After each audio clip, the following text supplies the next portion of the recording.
Have you ever wondered what type of listener you are? Are you an action-oriented listener or a people-oriented listener? Being educated on these two types of listening skills is extremely important to keep you aware of when the best time to use them is. For example, for me, it's deciding when to be an action-oriented listener or a people-oriented listener when being a nurse. For you, it could be for your job or for listening to your friends or listening to your family or even a coworker. According to our textbook, Understanding Human Communication, an action-oriented listener is someone who is most concerned with the task at hand. They want to figure out what sort of response is required by a message, and they want to get to the heart of the matter, very quickly. The book says that a people-oriented listener is someone concerned with creating and maintaining positive relationships. They tune into other people's moods and are interested in understanding and supporting people. I believe that when being a nurse, both are extremely important listening skills that you need to have depending on what type of thing I would be doing. An example of when it's best to be an action-oriented listener is if I were to become an emergency room nurse. People that come in there usually need treatment right away or help with something that they're concerned about.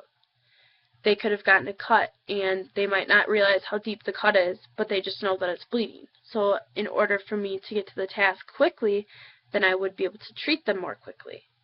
If they broke their leg and I need to know how they broke their leg, I would need to understand quickly so I could help them to start the healing process more quickly.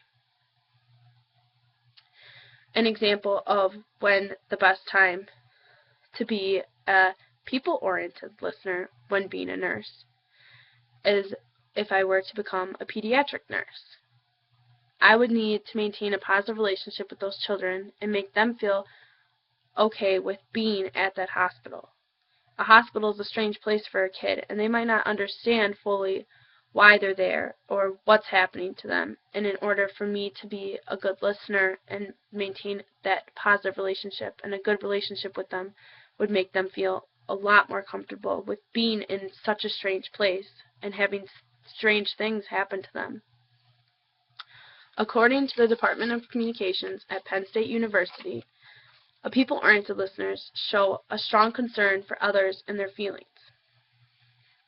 That's very important when being a pediatric oncology nurse or any type of pediatric nurse, because it would be important to know how they're feeling about everything.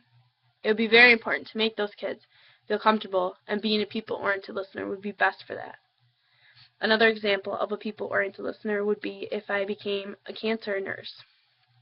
Those people know why they're there, know that they have cancer, and if they're having radiology or chemotherapy done, then it would be best for me to show them that I care, and having that relationship would show them that I care and that I'm not just there for my job, that I truly understand and want them to feel comfortable. So which type of listener are you? Are you an action-oriented listener or a people-oriented listener? Are you more focused with the task at hand, or are you more concerned with keeping a positive relationship with someone? Neither listening type is right or wrong. It's about knowing when the best time to use those listening skills and use those listening types is.